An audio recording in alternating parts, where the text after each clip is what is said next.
It's my pleasure to introduce Tony Moggs, MBBS, Friends Called, and IBCLC. Dr. Tony Moggs graduated in medicine in 1956 and trained in Sydney and London in obstetrics and gynecology. Tony commenced specialist practice in the 1960s, making him one of Australia's longest-serving obstetricians.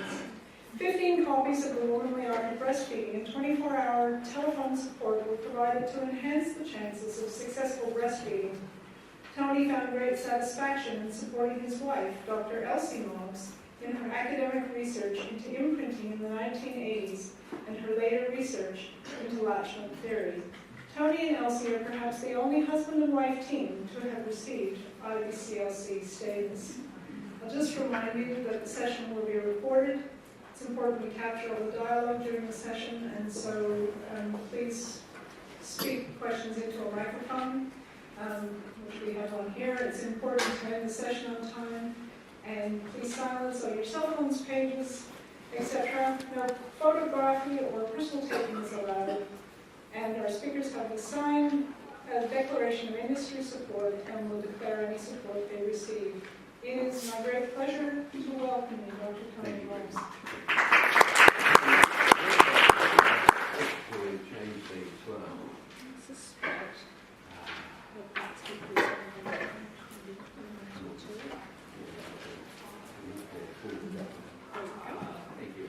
And do you want clothes to wear? Or do you want to stand in front?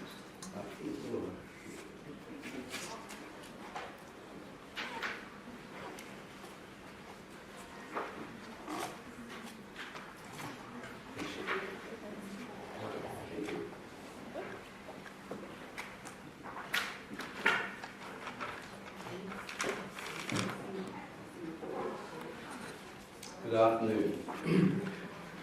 I'm going to talk about Latchman. And what might you ask is Latchman? Latchman is the word named by Elsie Moggs, my late wife, to describe the first stage of emotional development in our babies. In the minutes following birth, baby will form an oral, tactile imprint of recognition with the maternal nipple for evolutionary survival. Following fixation on the nipple, the baby bonds emotionally to the imprinted object, marking the commencement of the Latchman phase, which continues as baby recognizing mother as nipple in the mouth until visual recognition of the mother as a whole person takes place somewhere between 6 and 12 months of age. A good Latchman phase will lead to good psychological and physiological outcomes, as we will see. Now, before discussing Latchman further, there are several foundational concepts that I'll touch upon to ensure that we have a common understanding of the issues. Freud believed that milk reward reinforced the desire to suck on everything for pleasure, and he referred to this as displacement behaviour. Nico Tinbergen, who is Professor of Zoology at Oxford, observed supernormal stimuli in birds.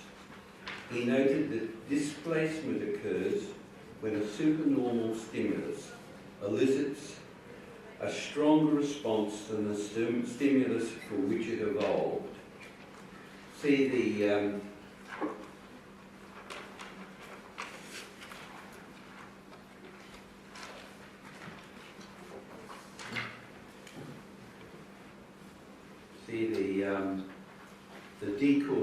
decoy egg that the mother is preferring to her own biological egg. So displacement to a supernormal stimulus eliciting a stronger response than the stimulus for which it evolved.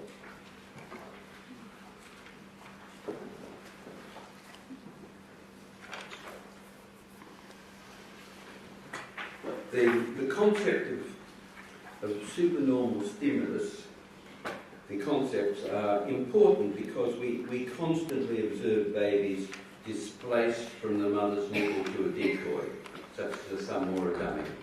Mothers may interpret this displacement as an insufficient milk supply, or sometimes that the baby doesn't like the milk. But these explanations should be rejected, because, as we know, the World Health Organization reports that insufficient milk supply is extremely rare. It really is very rare. Now, more background. Konrad Lorenz from Austria was able to cause baby geese to visually imprint upon himself or his boots by being present at the time when the baby goslings hatched from the egg. Lorenz also looked for visual imprinting in mammals. However, he was unsuccessful. We shall see in a few slides that imprinting in mammals is very real, but not visual. Mavis Gunther, who worked in London at the University College Hospital in the 40s and 50s and 60s, she supervised a breast clinic, and she observed the presence of an oral and tactile response in human babies.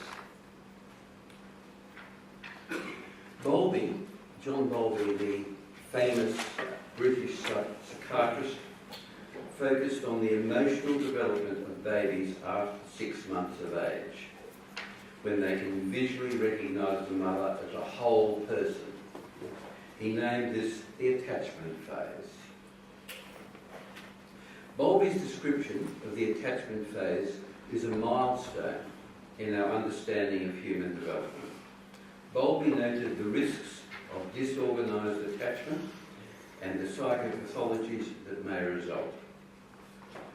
Vladimir Slukin, that's Vladimir with a W, Slukin, a professor of psychology from Durham and Leicester universities in the United Kingdom, defined the criteria that, if present, would indicate imprinting in mammals.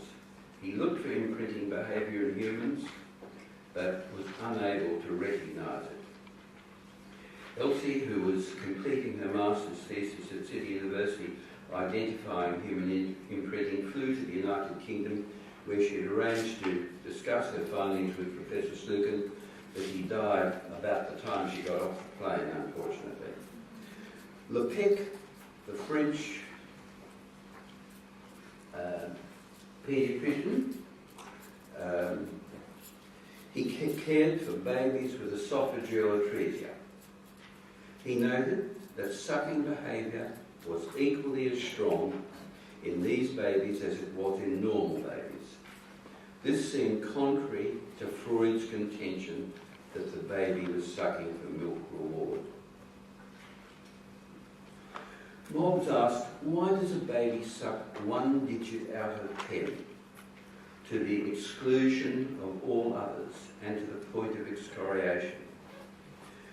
Not only excoriation, but pain and suffering.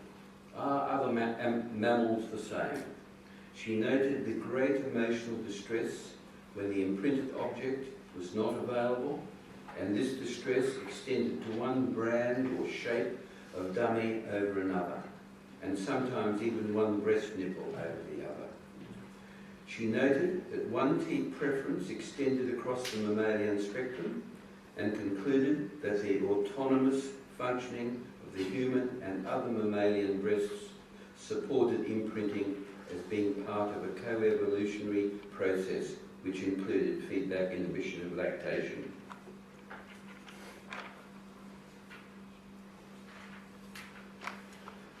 In 1990, she drew together the works of Gunther, Slukin and Lepec and concluded that imprinting in humans was oral and tactile.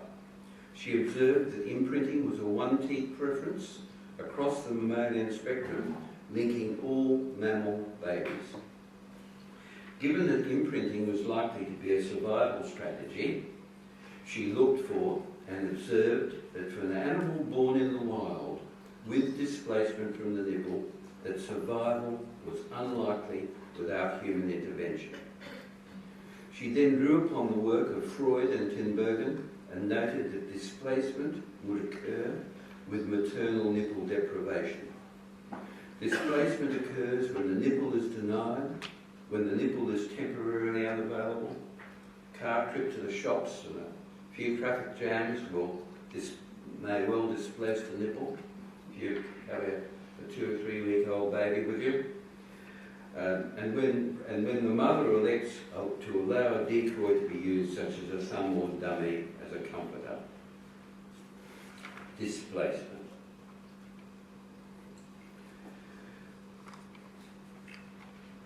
Search was undertaken to identify the mechanism by which the nipple in the mouth could be identified by the baby. Research showed that Merkel cells are rich in the buccal mucosa and lips and proliferate from 8 or 9 weeks gestational age.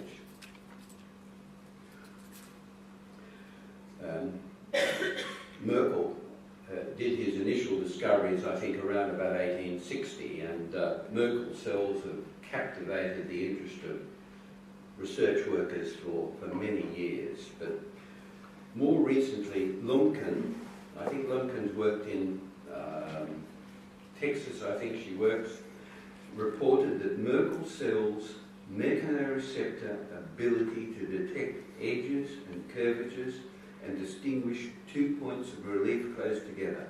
These cells, she reported, are the same as the cells in the finger pads used for reading Braille. So they're pretty clever cells. Merkel cells signal surface features with a continuous, slowly adapting response proportional to pressure, so encoding the spatial features of objects. It was identified that Merkel cells are responsible for recognising the mother through the nipple and the mouth. Now, if we look at the Century Homunculus, this is a Century Homunculus. We see the sensory cortex of the brain. There's your foot, body, hand, thumb, and here we have the buccal mucosa and the lips of the baby, occupying this grand area of the sensory cortex of the brain. Here's a tongue, but the thing which really impresses us is the buccal area and the lips. And the Merkel cells in this area proliferated from 8 or 9 weeks gestation. No doubt there was a pressing need for babies to be swallowing the liquor around them that helped with their development. And so this is a part of the baby which we can describe as being absolutely essential for evolutionary survival. I referred to mother in the mouth on several occasions. I reinforce this point because there has been an idea that this recognition may be visual, auditory, olfactory, or taste. I think that multi-sensory achievement is important. I mean, I'm not suggesting that any of those things are not involved, but the thing which is responsible for our evolutionary survival is oral and tactile. A key concept is that babies recognise their mother exclusively through an oral tactile process. As mentioned earlier, visual recognition does not commence until after 6 months of age, as identified by John Bowlby. So recognition of mother in the mouth is easy to understand, but look at the thumb again, and it gives you that message that if it enters the baby's mouth as a decoy, it may be like the poor old bird sitting on the big plastic egg.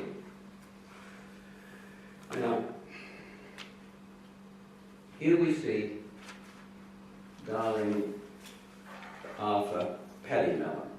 He's a wallaby, a Paddymelon wallaby. They're about 50 centimetres tall and about 4.5 kilos when fully grown. He resided in a hessian bag behind our bedroom door for some months. Arthur was orphaned and human reared. Due to the deprivation of his mother's nipple, he orally displaced to his own macro-digit, which only left his mouth for formula feeds. Now, this is an example of both a one-teat preference and the supernormal stimulus of his macro-digit, eventually being sucked to bare bone. There it is, bare bone, poor Arthur. So he wouldn't suck anything else. And it was in his mouth all the time. So if he was with his mother, he would have had her nipple in his mouth all the time. But being able to suck down to bare bone is quite an achievement. So pain and suffering made no difference. So I repeat it, maternal nipple deprivation will lead to displacement of the imprinted object across the mammalian spectrum.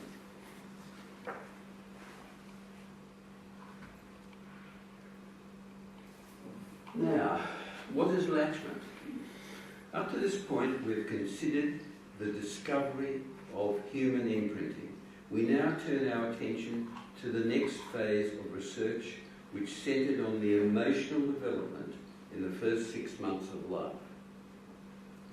Evidence for the emotional relationship was found in the level of distress the baby experiences when the imprinted object is denied, and this level of distress is most magnified at sleep time.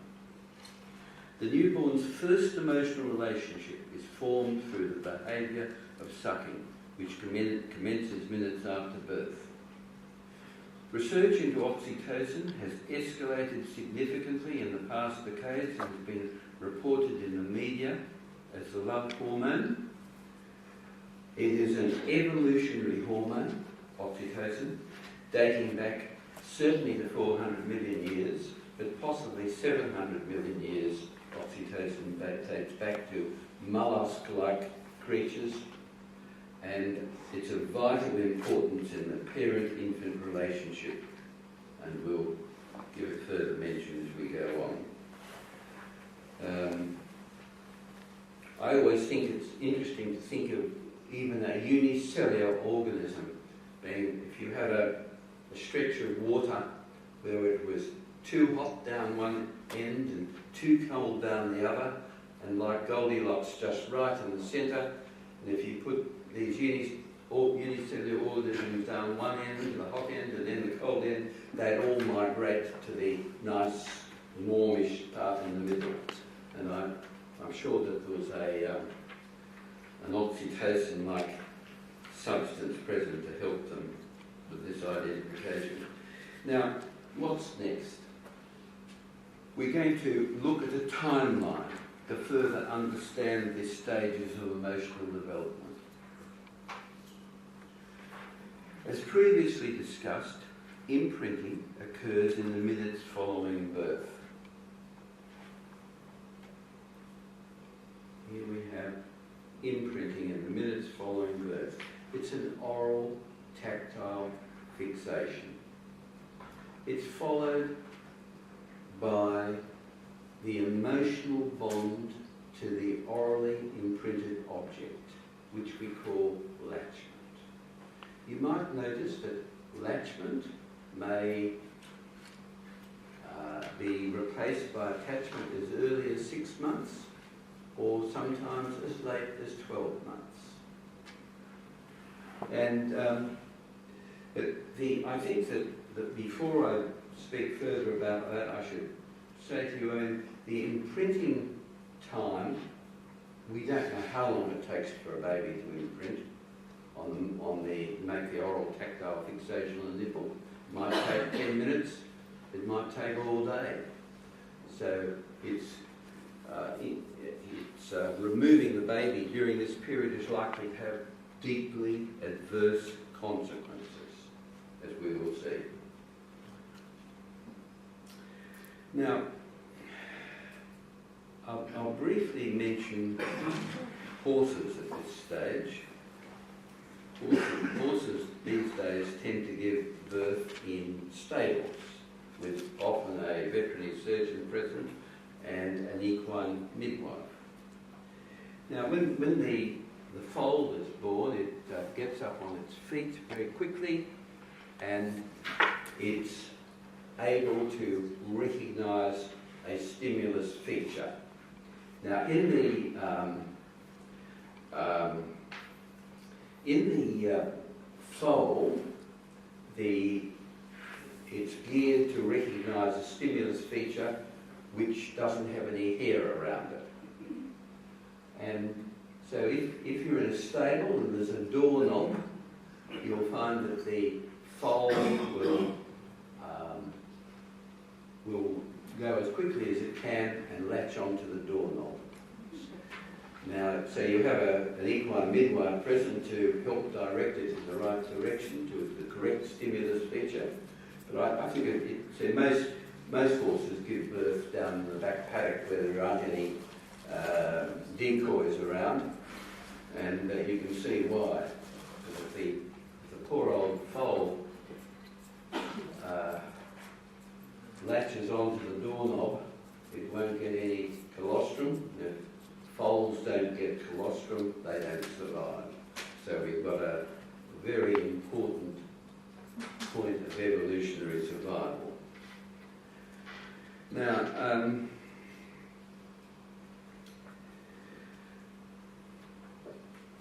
the next little picture I have is one of giving you a concept of Latchment, where the baby is recognising its mother in the mouth, and a baby giving you the picture of attachment where it can recognise its mum as a whole person. Now, I'm going to walk through this little picture of normal evolutionary design. Now, normal evolutionary design, we need to start off with unfettered access to the maternal nipple. If we have unfettered access to the maternal nipple, we're going to have breastfeeding success. We're going to have optimal nutritional and immunological input. We're going to have a healthy baby. That's on the physiological side.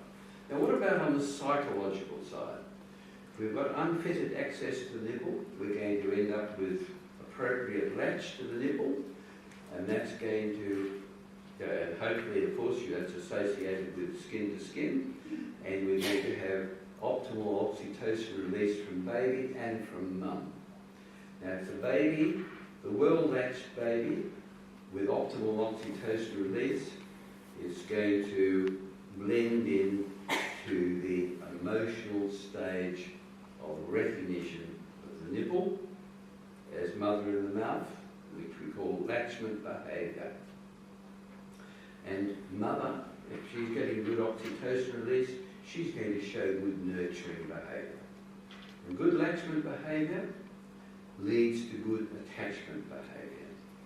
Now, it's worth mentioning Mary Salter Ainsworth at this stage, a lovely lady who was Professor of Psychology at Johns Hopkins in Baltimore.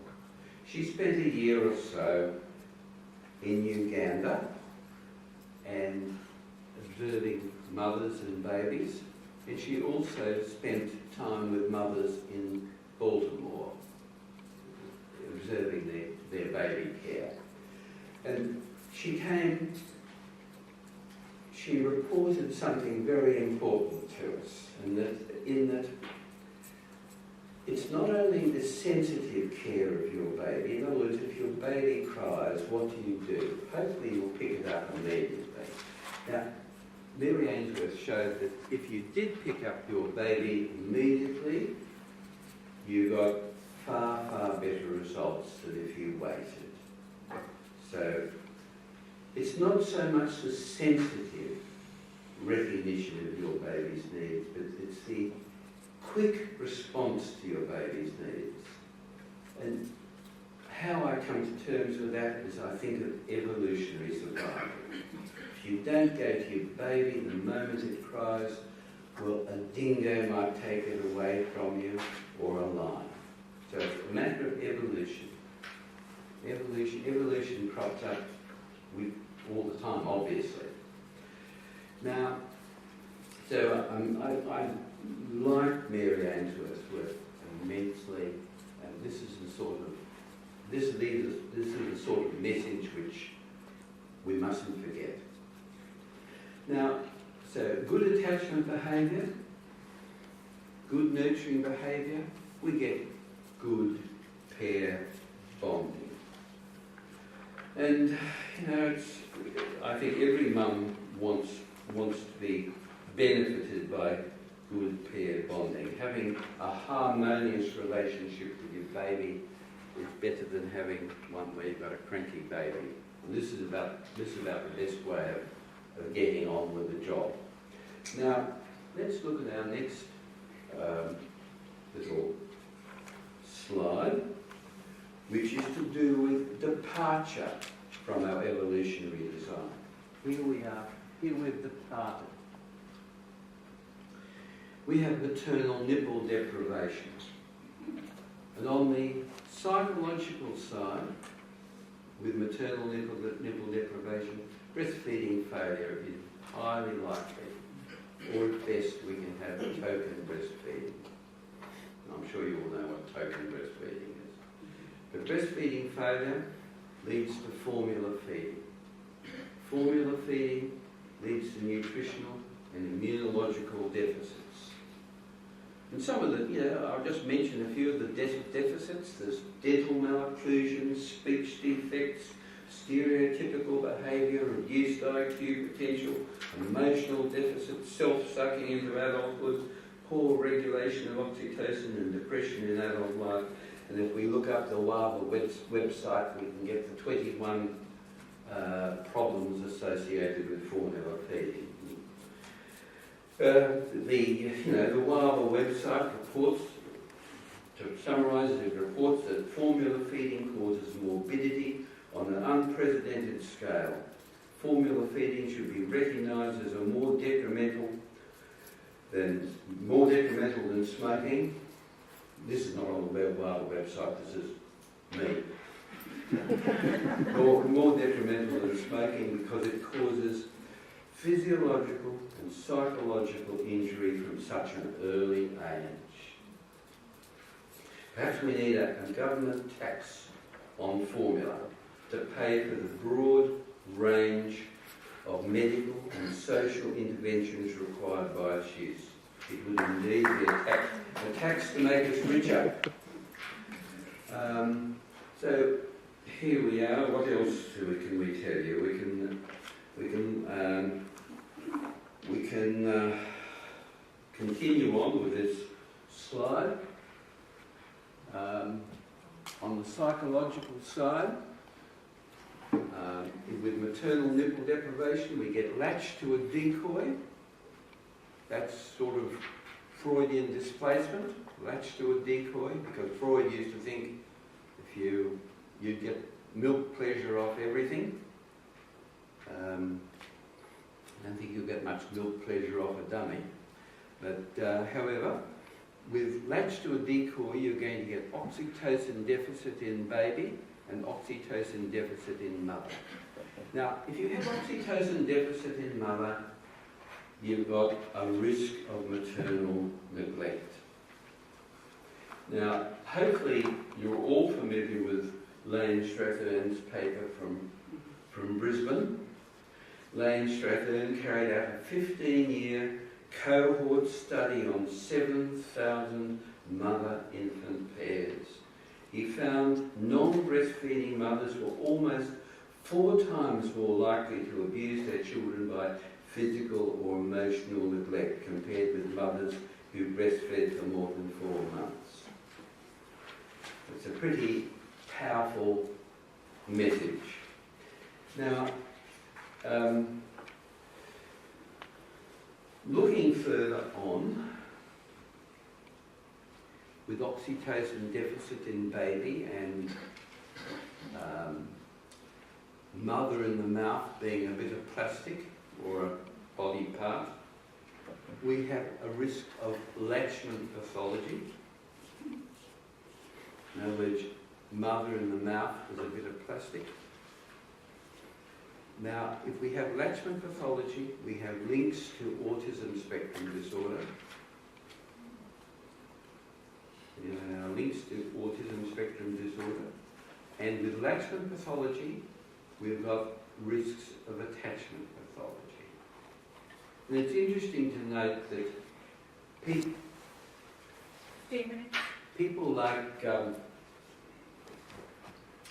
Bowlby and Mary Ainsworth felt that the baby that had the very good Latchman period, they didn't recognise it as a Latchman period, but that those early months, that if the baby was well cared for during that time, sensitively cared for, that the attachment phase occurred earlier. So with the well-latched babies are more likely to become attached as early as 6 months. This doesn't necessarily mean that they'll end up with problems associated with it, but it is interesting. And it's an area which I'm sure that should be related to a few PhDs out there. Now, attachment pathology leads to cognitive and emotional developmental impairment. And I refer to you Wendy Oddie's publication from Perth in Western Australia, which showed that the longer the duration of breastfeeding, the better the child's mental health at every assessment point up to 14 years of age. My only complaint about that is that I would have summarised it in the way that formula feeding leads to impaired mental health. That's how I would put it. But however, it's been reported as an advantage of long-term breastfeeding. Now, attachment pathology leads to detachment pathology. Now, the interesting thing about detachment pathology, that's the sort of thing which John Bowlby was employed to do by the British government after the European World War, where many babies lost their mums and dads in the bombings in London and in other cities. And they were sent off as orphans, and they were sent off for care in homes all over the British Commonwealth and all over Europe and so forth. And a lot of these babies suffered permanent damage from that. I think one of the papers that John Bowlby published was The 44 Thieves, where he compared 22 normally attached children with 22 insecurely attached ones, and looked at their criminal records and so forth, and he found quite a substantial difference. But the way I look at detachment pathology, firstly I recognise normal attachment, where the baby that visually recognises its mother, the mother leaves the room, the baby cries, and when the mother comes back, baby's happy. Now, if you've got an abnormally attached baby, is attached with you've got detachment pathology, the mother leaves the room, the baby might just sort of scowl and turn its back, and when mum comes back, it might look up briefly, but turn its back and go on playing with toys. But you might think, oh yes, the baby is sort of, there's nothing wrong there, but you take its pulse is up, you do its cortisol, and cortisol is up. So that's my very sort of simplistic way of thinking about detachment pathology. So we're almost finished.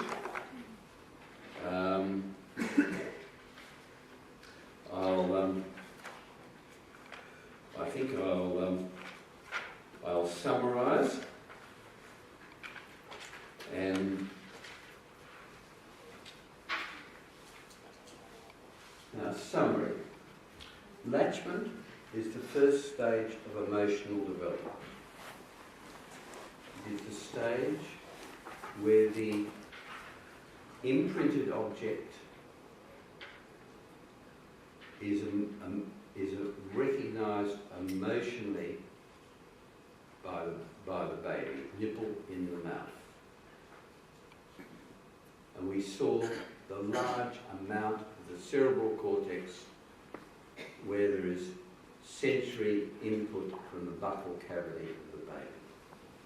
That's overwhelming. Latchment is the emotional bond, in other words, between baby and the imprinted object.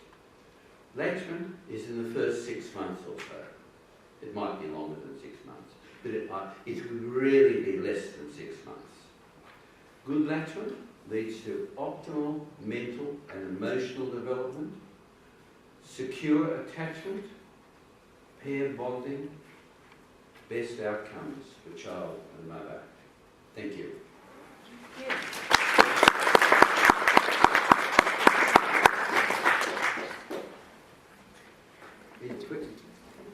have some time for questions. Yes, I'd be very happy to answer any questions.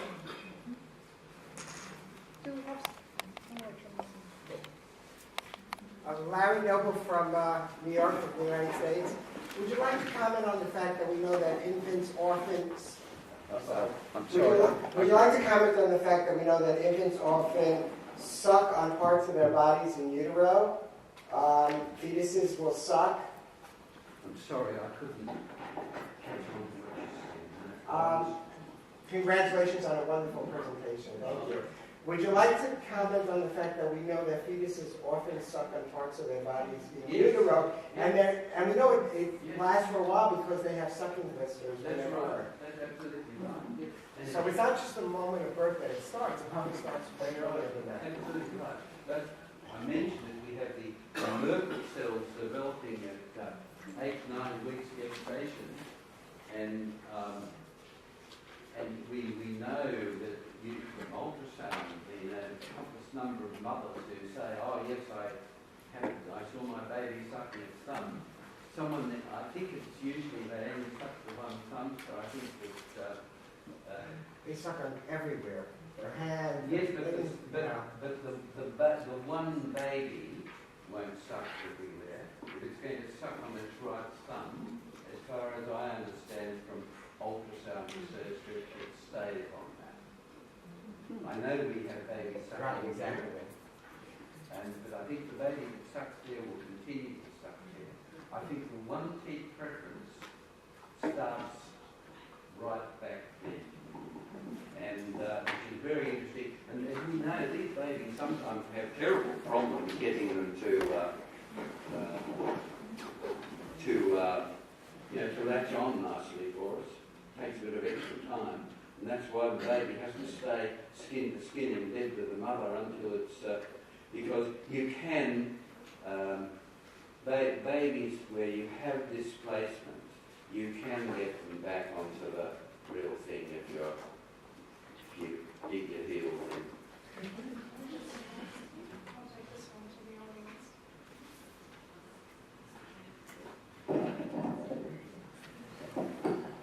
I was looking at your papers and things that you've got written there. You kept talking about just... I can't hear you, I'm sorry. You kept talking just about nipple feeding, or just attaching to the nipples. And About these what? I'm sorry, babies, about what? the nipples. Yes. That you're saying these babies attach to the nipples. They don't actually just attach to the nipples. They tip the nipple. They attach to the nipple and the areola, using the breast as the focal point. It's whatever fits into their mouth, and hopefully, when I use the word nipple, I regard the areola as being part of the nipple. Okay, but they usually use both breasts. Both breasts. Yes, that's right. You're absolutely right. Yeah. Now, this is a good point, because humans have evolved to pick up their own babies and put them to the breast. This is part of our evolutionary heritage. So, one teat preference is not as strong in humans as it is in other mammals. If you've got a Am I a possum?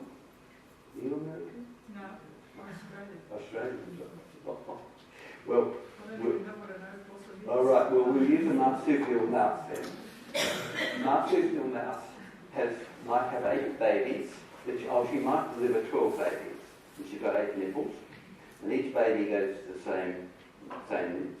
goes to its own nipple and stays on its own nipple. And they don't leave the nipple until they get too heavy for her, and then she leaves them in the nest. She comes back to the nest, they go to the same nipple.